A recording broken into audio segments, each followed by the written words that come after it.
ঘূর্ণিঝড় রিমেল ৪৫ ঘন্টা তাণ্ডব চালিয়ে খুলনা, বাগেরহাট, সাতক্ষীরা এবং সুন্দরবন উপকূল এলাকা অতিক্রম করেছে।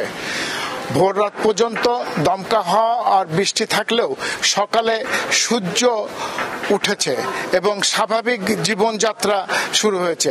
কিছুক্ষণের মধ্যে ৭২ ঘন্টা বন্ধ থাকার পরে খুলনা বিআইডব্লিউটি ঘাট থেকে লঞ্চ কয়রার উদ্দেশ্যে ছেড়ে যাবে। ইতিমধ্যেই লঞ্চটিতে যাত্রী আরোহণ শুরু করেছে।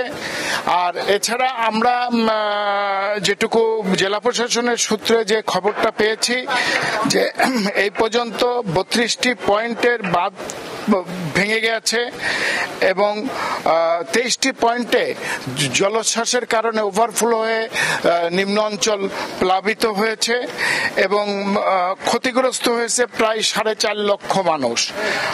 ১২,৭১৫.৫ হেক্টর জমির ফসল পানির তলে তলিয়ে যে ক্ষতিগ্রস্ত হয়েছে।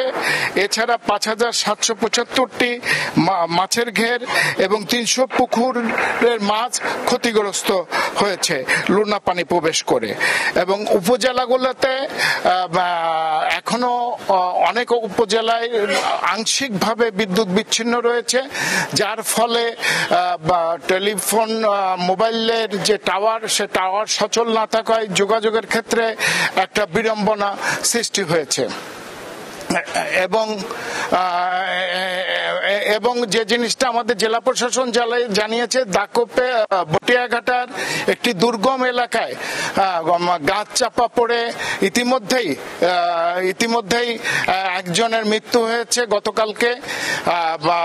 এছাড়া কোনো হতাহতের খবর এই এলাকায় নেই।